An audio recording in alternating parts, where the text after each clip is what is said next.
Jennifer Rossenzell, my husband, actually teaches in the history department here.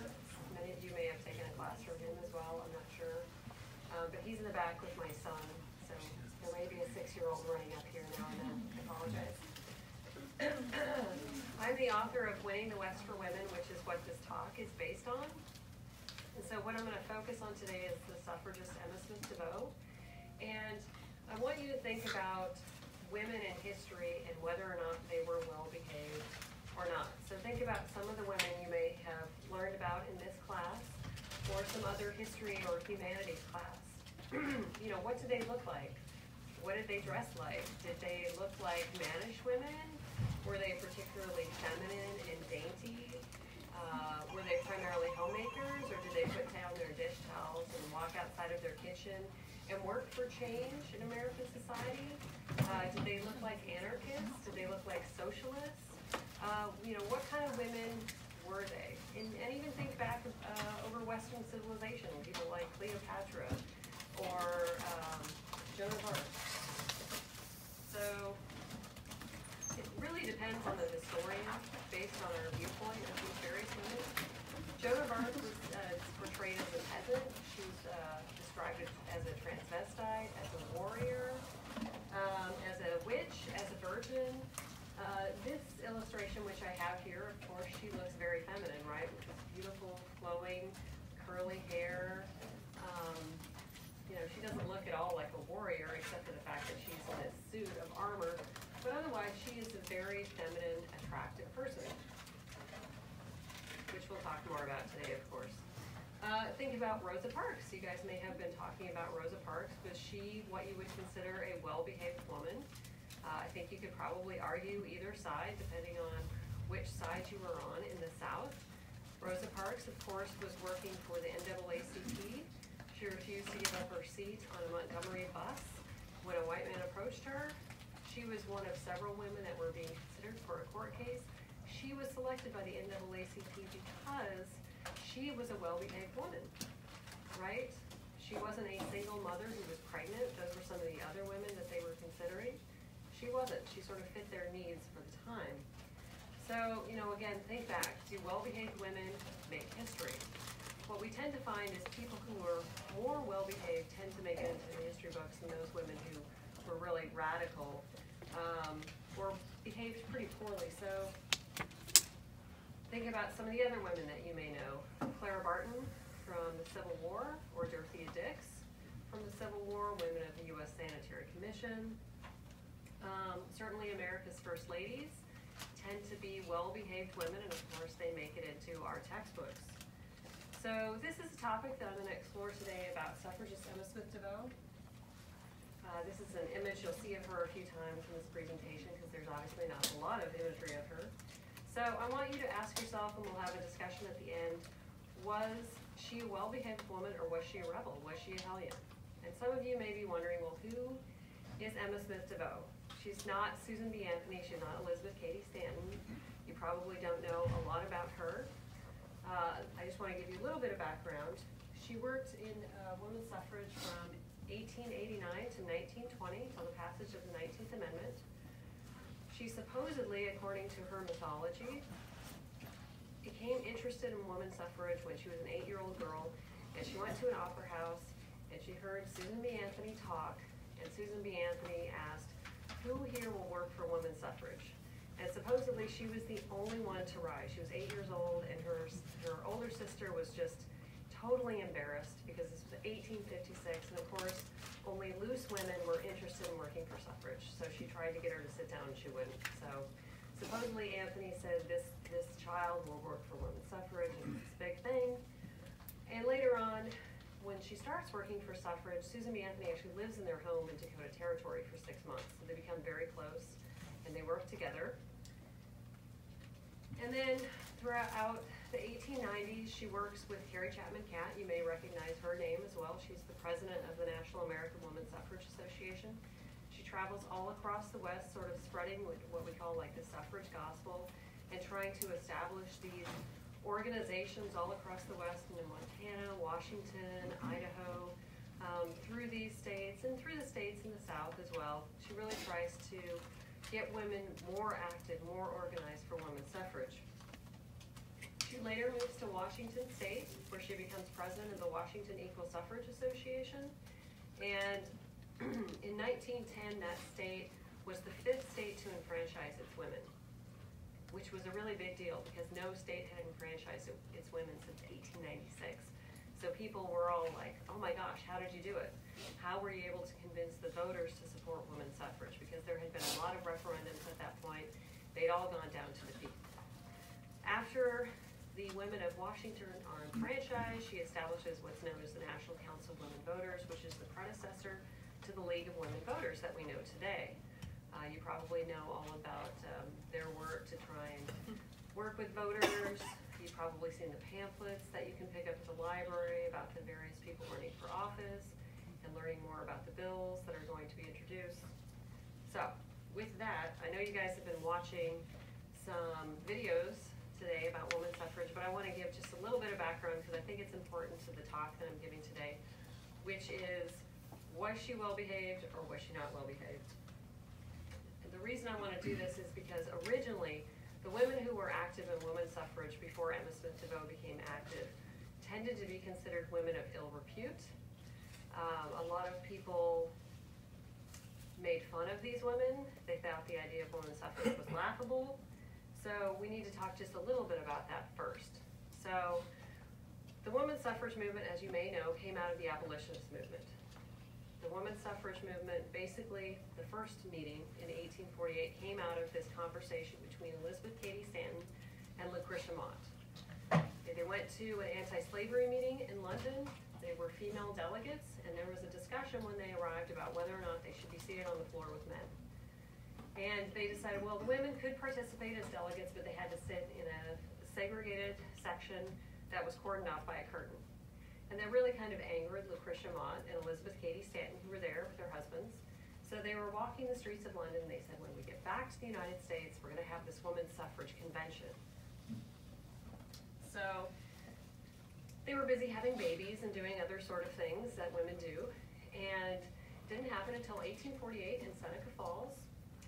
And at this meeting, they discussed a lot of things like married women's property rights, women's education in the professions, rights to child custody in the case of a woman getting a divorce from her husband, and sort of many other things for women.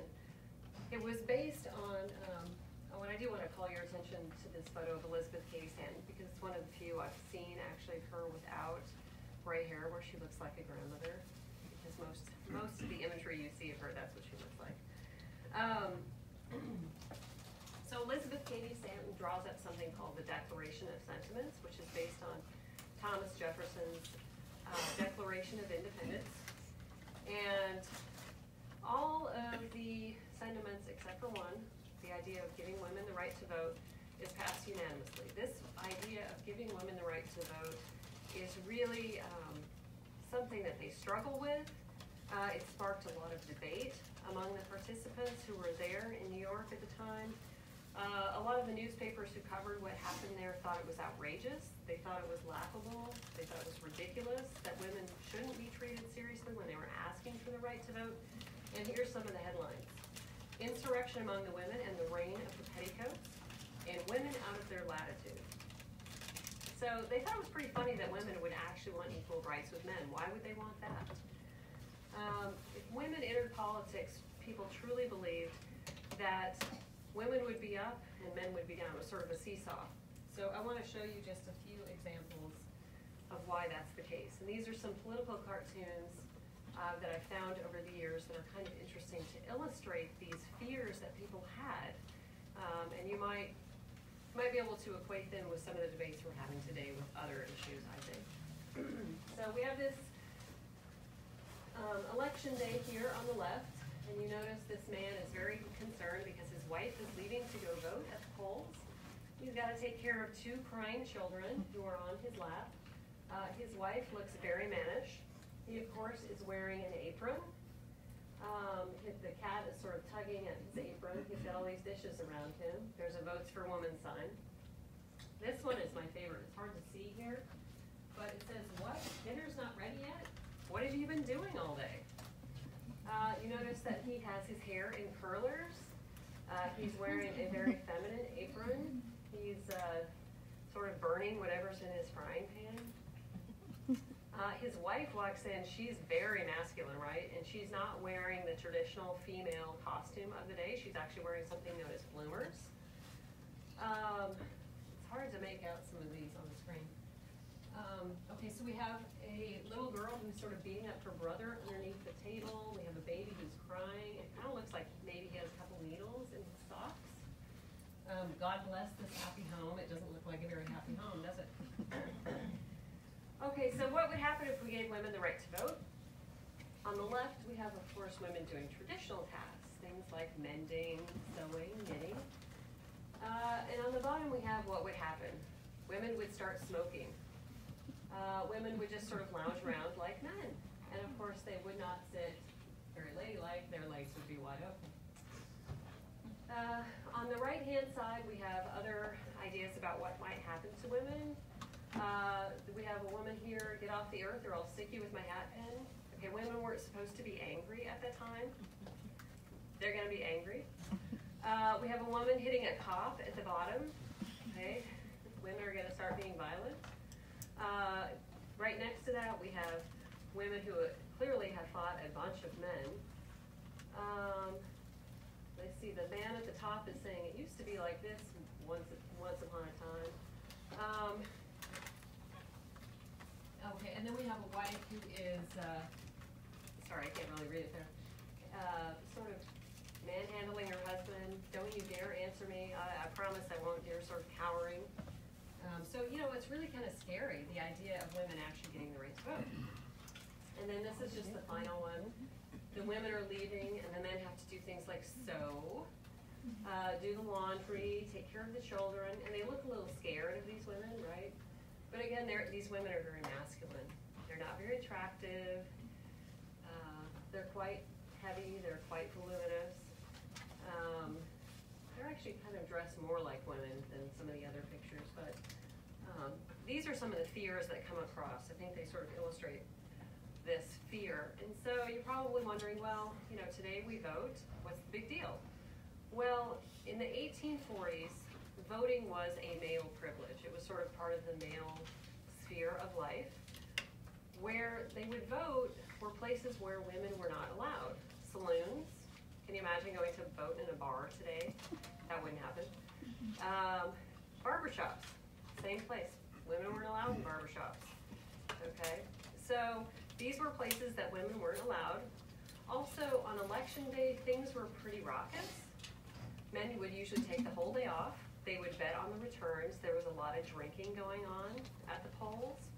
And these were a lot of things that middle-class women, especially who wanted the right to vote, shunned. They didn't. They were supporters of temperance. They weren't supporters of gambling. And so men were concerned that, well, of course, women might be offended if they showed up at the polls because there was also cursing going on, you know, all these sort of horrible things happening. So electoral politics, partisanship, party politics, all of this involved male rituals. It didn't involve women whatsoever. So elections, as we know them today, this sort of cleaner affairs that we're aware of, really starts in the 1880s and the 1890s when women start getting the right to vote. Women start getting the right to vote in municipal elections and school elections. And they actually start by going to the polls and doing things like decorating that space. They also offer coffee and sandwiches to voters, which of course we don't have today. It would be nice, right? You just get to wait in line. So, you know, the idea of women's suffrage really challenges the idea of who women are and who men are in American society. And so the idea continues to blossom throughout the 1850s, but still there's a discussion about what kind of women would actually support suffrage. And most of the time they describe these women as mannish women or fanatic. And so you probably think, well, after a few years, of course, attitudes had to change, right? So what happens about 20 years after Seneca Falls, after the Civil War? Things have certainly changed, right? Well, women's suffrage itself still was not very popular. And let me give you just a couple of examples. This is a photo of Mary Only Brown, who lived in Washington Territory. And in 1868, she writes a bunch of letters to residents then living in the territory, and she becomes convinced that the territorial legislature has passed an act that allows women over the age of 21 to go out. So she actually goes to the polls with her husband, and she's denied by the election judge, and she's told the reason why is because if her vote is accepted, all of the men's votes will be nullified. So she's not allowed to vote. You know, she's going to taste the whole pool. And so she later recalls in the history of women's suffrage, I was looked upon as a fanatic, and the idea of women voting was regarded as an absurdity. But things really haven't changed. Susan B. Anthony traveled across Washington just a few years later in 1871, and most people were still pretty hostile to the idea of giving women the right to vote. Newspapers often commented on her looks. They said, in appearance, Miss Anthony is a tall, bony, ungraceful woman, and on her marital status and motives, the suffragists were called a host of old maids and fast women, right? You know what fast women are, right? Who to gain notoriety, accumulate money, or to gratify passions I dare not mention. None but such can believe in women's rights, women's suffrage, or free love. You do not want to be a suffragist at this point. Still not a very popular idea. And then finally, we have an editor from the Seattle Territorial Dispatch, and this is probably one of my favorite quotes. And he says, it's a mistake to call Miss Anthony a reformer or the movement in which she is engaged as a reform. She is a revolutionist, aiming at nothing less than the breaking up of the very foundations of society and the overthrow of every social institution organized for the protection of the sanctity of the altar, the family circle, and the legitimacy of her offspring. Whoa. You can't imagine many women want to join Anthony after they read that, do you? So think about the vehemence of these comments that were being made then by these editors, by these newspapers. And think back if you were going to be a suffragist at that point and the challenges that you were going to face. You didn't have the right to vote. You had to convince an all-male legislature that you deserve the right to vote. What would you do? You didn't have the right to contact your member of the House or Senate and say, I'm going to give you the boot, right? I don't support your politics. I want you to support this bill. You don't have that right. You don't have that authority. All you have is the power of persuasion, basically. All you have is the ability to convince people that you are right, that women do deserve the right to vote. But that doesn't have much political power at that time, right? You know, you can do things like you can have people sign memorials or acts and pass them in the House or the state. You can sign petitions. Lots of petitions are sent to various state legislatures at the time. They really don't do too much. Political parties often would talk about maybe they might support women's suffrage, maybe they might not, but a lot of times they ended up not supporting women's suffrage. Even the Populist Party, which was actually in favor of women's suffrage for many elections, at the last minute they would actually change their minds and tell women they couldn't support it because they were afraid of losing voters. Many immigrant voters, for instance, weren't interested in granting women's suffrage. Also, think about the United States at this point. The United States is sort of this grand experiment. You probably all read about the Age of Jackson and the rights of the common man, and the fact that very few countries gave men the right to vote that didn't have access to land or property. So this is sort of this idea of American exceptionalism. So a lot of men weren't really thrilled with the idea of giving up this right and giving it to women. Let me also just point out to you, though, in case you didn't notice, I think this is pretty funny. Meeting will be addressed by a good-looking suffragette. Suffragists at the time weren't really considered to be attractive-looking women. Also, there's some debate about mobilizing women. There was always this debate about, well, some women want suffrage, but there's plenty of women working against women's suffrage. So how do you handle that argument? So finally, I just want to point out the idea about unarticulated assumptions about gender. Okay, there's a truism about women, and that is And think back to all of these recent elections, probably since 2008 at least, probably further on back, but those are probably the elections you remember, the 2008 election, 2012, 2016 election. Women candidates have to deal with this all the time. So what they have to deal with is the fact that they're evaluated first on their manners and appearance, and then by what they say, right? Think about Hillary Clinton or Sarah Palin or some other candidates. They talk a lot about their hairstyle or what they wear, and then they might talk about their agenda. That's the focus. So the early suffragists, though, really didn't think about these things. They weren't really aware of these assumptions, or if they were, I guess they didn't really care. Let me give you a couple of examples, then we'll get to Emma Smith DeVoe. Susan B. Anthony, people often talked about her style of speaking. They often called it sarcastic. You know, she was really sort of a no-nonsense person. She would say, men their rights and nothing more, women their rights and nothing less. And today we would say, yeah, we absolutely support that. But in the 19th century, a lot of men didn't like the way she spoke. They thought she was argumentative. They thought she was scolding. They thought she was being sarcastic, not a very charming woman. So Emma Smith DeVoe, if you remember, lived with Anthony for many months. And I think she learned a lot from Anthony. And when she becomes president of the Washington Equal Suffrage Association, she gives this interview with the Spokane newspaper, and she talks about the type of campaign she's going to run in Washington State. And she said, while the early suffragists didn't carry on the work as we are doing in the state of Washington, you know, we want to thank them for the things that they've done, but we recognize that the way they approached voters, the way they approached people really created hostility. And so it made people think of women suffragists as unpleasant people. And so what we want to do is we want to emphasize the fact that we are womanly. And the more womanly we can be, the better for our cause. So she says, you know, we really want to emphasize our femininity, because we realize the more feminine we are, the more likely we are to sway these voters and get their support for women's suffrage.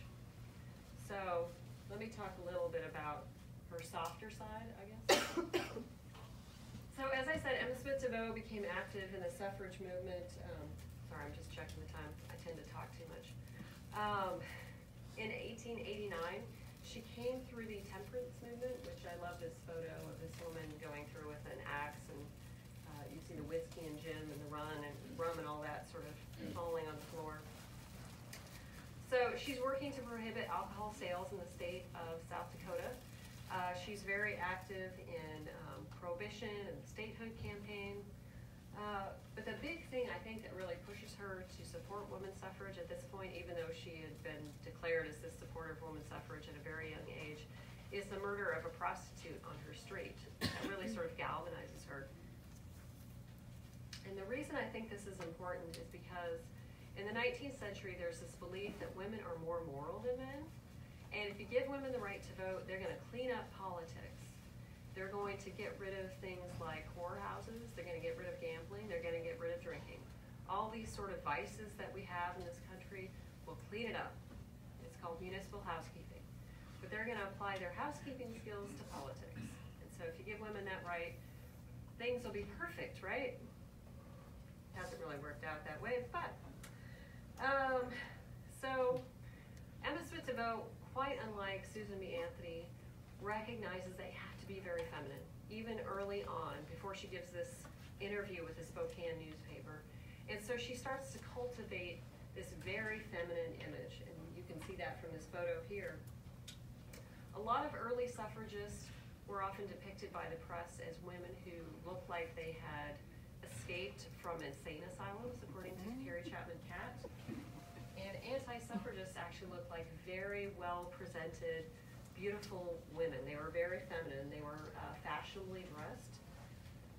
And you can see in this illustration of Susan B. Anthony, she was often seen with this very large umbrella and not very well dressed herself. But Dressing fashionably must have been very challenging for Emma Smith DeVoe because she was constantly on the road. She was constantly on a railroad, she was in a carriage, she was on a horse, she was in buckboard. Yeah, I mean, you can't even imagine. Today we take an airplane and we've got luggage, but things were probably very dusty and she didn't have a lot of clothing. But she always managed to look very feminine. Now, she recognized that image was very particular, very important for suffragists at the time. And I think she also learned this from another suffragist known as Anna Howard Shaw, who later became president of the National American Woman Suffrage Association. And so I want to point out a few images. Would you necessarily know that this is a woman?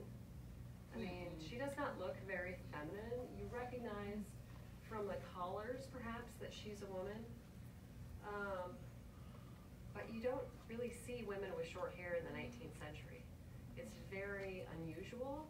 And this photo, especially, it's hard to see, it's kind of grainy on the screen, but she looks very, very masculine. And she talks about this in her autobiography. A minister approaches her and asks her, "Why are you wearing your hair short?" And she said she realized at that point that she had to grow her hair long. And if you look at other pictures of her, you'll often see their hair is up as a traditional woman in a bun. And she says that no woman in public life that's working for reform can be eccentric. They have to be feminine, because if you're not, whatever you're working for is going to suffer. So I think she adopts this because of Anna Howard Shaw. So look at this photo of Emma Smith DeVoe, which you saw earlier. This was taken around the time that she started working for suffrage in about 1890. And you see that she's taken a lot of great pains to actually look very feminine. Her hair is up. She doesn't look like an anarchist or a socialist. She doesn't look like a bitter old maid. People often announce her as being married, so she's very respectable, unlike Susan B. Anthony and some of the other women who were not married. Compare this to Helen Barker, who was the original state lecturer for the South Dakota Equal Suffrage Association.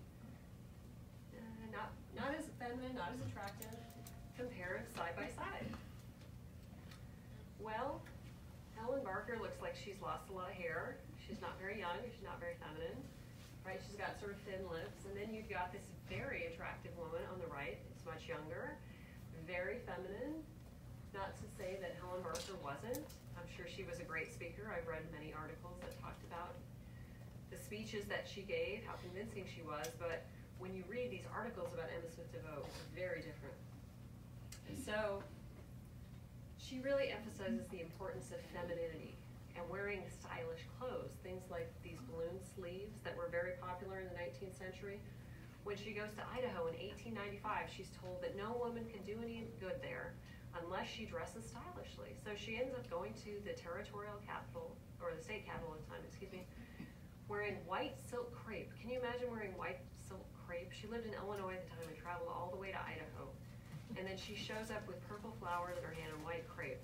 I cannot imagine how she kept that outfit clean. She wore her hair in the latest Vogue. Now, I don't have any proof that this is the case, but I think she may have owned several of these dresses. Frances Willard, who was active, she was president of the Women's Christian Temperance Union, which was the largest female organization in the 19th century, encouraged her followers to buy this dress pattern and make this dress because she realized that being feminine was important. And so this, you can kind of look at the picture and think, well, maybe this is similar. If you look at her press releases, you see that she is extremely feminine and the media loves her. They talk about how she is an ornament to the cause she advocates. They summarize her lectures as delicate, ladylike, soft, and convincing. So, today we think like that softer side of women makes us weak, but in the 19th century it's very, very powerful. At some point she goes to North Dakota, and the state superintendent of education, who's a woman, said, well, we really appreciated her because she's very womanly. She didn't make herself obnoxious to any man that I know of, which I thought was pretty funny. She also, I talk too much, so I'm gonna have to go through these slides a lot faster. She also, at the end of her meetings, would sing a solo. Now you might think today, oh, that's just silly, okay, but no TV, no YouTube, nothing like that, no radio. And so one of her most popular songs was called A Soldier's Tribute to Women. And this was a song that her husband had composed for her before she started campaigning for suffrage. And it was very popular, especially among the old soldiers, the Civil War soldiers. And apparently a lot of men would end the meeting and they would cry and they would promise to support women's suffrage. They never did, but that's okay. So, and Carrie Chapman Catt would ask people, well, why do you think she's so successful? And one person told her, well, I guess it's because she sings so pretty.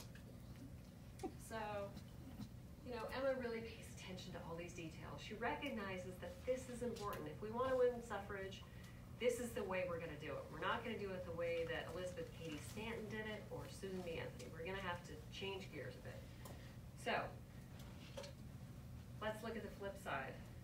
Okay, we've talked about why she might have been a well-behaved woman, but what's sort of happening on the other side? Why would we think otherwise? We've got this very public image. Well, let me give you a couple of examples. In the 1890 South Dakota suffrage campaign, Emma Smith DeVoe is very interested in becoming a national lecturer and organizer. She really needs the money for her family. She doesn't have any children, but she and her husband are about to declare bankruptcy. They're about to lose some property. And she wants to start going to larger locations to give speeches. She wants to raise more money for suffrage, and instead the people who are working at headquarters send her to these small locations where there might be a few people who show up, little farming communities, and they might give a few coins here and there for her address, and that's it. And so she decides she's not going to work in these communities. She wants to go to the bigger cities. And a lot of people criticized her for this move. A lot of people say, well, she's ambitious, she's selfish, which is something that women should not be. And even today we probably still have this attitude about women, especially mothers, that women should not be selfish. They should always put their families first. But at the time, women were not supposed to be selfish at all. They were supposed to be for the greater good. They weren't supposed to be interested in politics. But the way she changed her schedule, the way she just made this decision and left it in someone else's lap, really didn't go over very well. It really demonstrated that she didn't have the virtues of a lady. And there might be some other reasons. You know, she was a very good fundraiser and she actually raised money very well. So maybe she was thinking she could raise more money for women's suffrage. We don't know because she didn't leave behind a diary, so we have no idea what motivated her to do this. There's a couple of other examples of Emma Smith DeVoe going rogue. That phrase was very popular a few years ago. Carrie Chapman Catt, for instance, in 1895 talked about the fact that she hired her because she thought, well, you know, you're the best in the field, you're the best that we've got, but look, you know, a lot of people say you're not worth our money, you're not worth our time, you're not worth our effort. Here's why. Because if the best of everything isn't offered, you won't work. And you're jealous-minded, and you know, you just create a lot of havoc wherever you go. So, you know, be happy that you have a job working for me. There actually was an effort to bring her back to South Dakota in 1898. They wanted her to be the acting president and organize their campaign in that state. And Alice Pickler, who had worked with her in the 1890 campaign, told the folks working on that effort, who were considering the idea of bringing her back, to go slow and not to give her too much power because of what had happened during that campaign. So there's really these two points of view, right? There are these people who think that she's an angel, and there's people that think she's a hellion, that she creates problems wherever she goes. People who think that she's more trouble than she's worth, and there are other people who say, well, she doesn't offend the male legislators. They like her, they think she's feminine, she doesn't step out of bounds, she's perfect. She's a great fundraiser, she's a great organizer. So none of this makes it into the papers until she moves to Washington. And in 1909, Emma Smith DeVoe is president of the Washington Equal Suffrage Association. She moved there in 1905. And there is this debate about whether or not she should be president again. She had been elected president for several years. And there starts to become this split in the association that the press starts to report on. And Mayor Bright Hutton starts to support a new president. She is the vice president of the Washington Equal Suffrage Association. She lives on the eastern side of the state, and Ms. DeVoe lives on the western side of the state. And they start to be involved in this lock for power.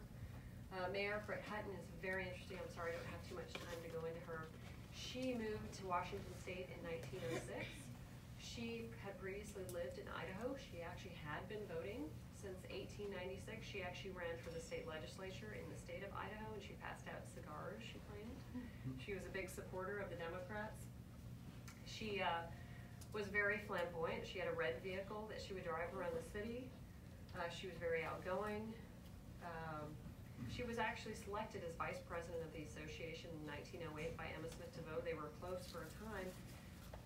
But things started to unravel when in 1909, as a bill was making its way through the Washington State legislature, and it passed the House, going to the Senate, and Emma said, well, let's wait, let's give the Senate time. And Mayor Britt Hutton said, no, here's what we're going to do. We're going to buy the votes of these senators, which did not go over very well with Emma, and also apparently she was cursing a lot at headquarters, which also did not go over very well. So there's this letter that's circulated, and people say we have to pledge our support for Emma Smith DeVoe because she's our best hope, and we're going to win because of her, because of all the effort that she's put into this campaign. But there are a lot of people who say, wait a minute, we don't want to pledge to support her months before we have the election. You know, that suggests that she lacks scruples. She's being ambitious again, right? She wants to be president. And, you know, we're starting to wonder if she's really working for women's suffrage, because she actually receives a stipend from the National American Women's Suffrage Association, $100 a month. So some people are starting to say, well, you know, she's going to throw this campaign because she wants that money. She's not working for women's suffrage. She's working for herself. She's not working for the cause. So a lot of people are starting to say, well, she's not as sweet or as virtuous as people think that she is. She's actually a politician. And certainly that's not anything that a woman should aspire to be. And so Mayor Bright Hutton starts paying dues for her friends in Oregon. She starts paying dues actually for people all across the state of Washington, trying to encourage them to go to the meeting on the west side of the state.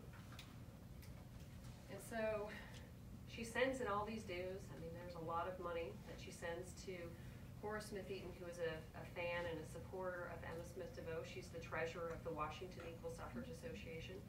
And she refuses to accept the dues. And she said, well, you know, we're not going to accept it because, you know, you don't really fit in with our group. And she starts blackmailing her. She said, well, you know, I heard that you were bootleg Mary in Idaho and you ran a house of prostitution. This didn't go over very well. She said, well, I'm not going to be blackmailed. I'm going to come to the meeting. So this starts to get reported in the media. People start finding out more about what Emma Smith DeVoe is like. And so at this meeting, I love some of these headlines. May Hutton after M. DeVoe's scalp, suffragists locked in a church. They have this meeting. Supposedly Mayor Britt Hutton and her friends are locked in this room, and they're not allowed to get out. There's a lot of crying. There's a lot of cat calls and hissing.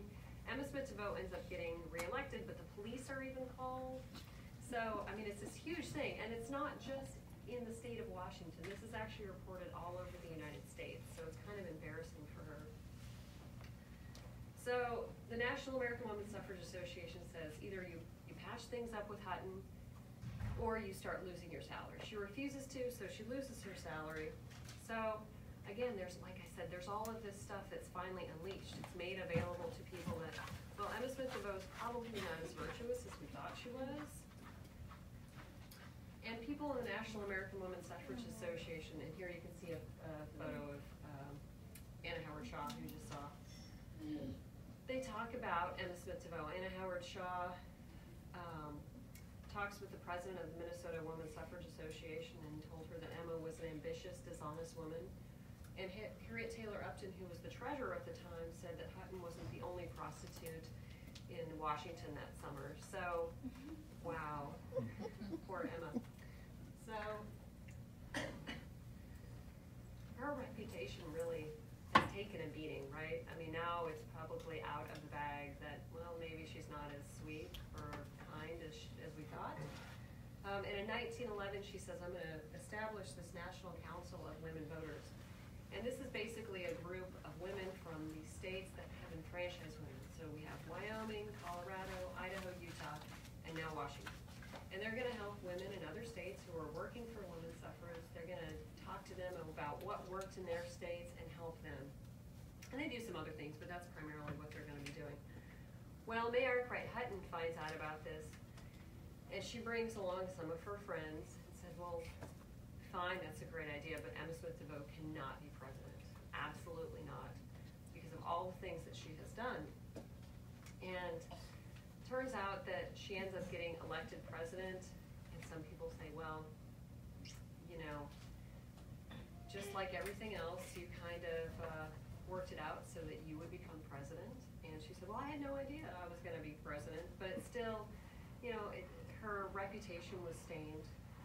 There was also some discussion about the fact that another senator was running for a U.S. Senate seat, and he talked to the club women and wanted to know, you know, could the club women deliver their vote to him? And they couldn't say that they could, but he talked to Emma Smith DeVoe reportedly, and she said, well, of course I can deliver the entire club women vote for the state of Washington. So they were very concerned about the fact that she would make these sort of promises. So there's this discussion, of course, that, you know, she's sort of rigging things. She doesn't have any scruples. So now this is our time to discuss this. So you've heard the evidence in front of you. So what do you think? Was she an angel? Was she a hellion? Was she somewhere in between? What do you think? A lot of her detractors thought that she wasn't well behaved. She could be dictatorial. I mean, I haven't given you all the evidence. I've just given you some.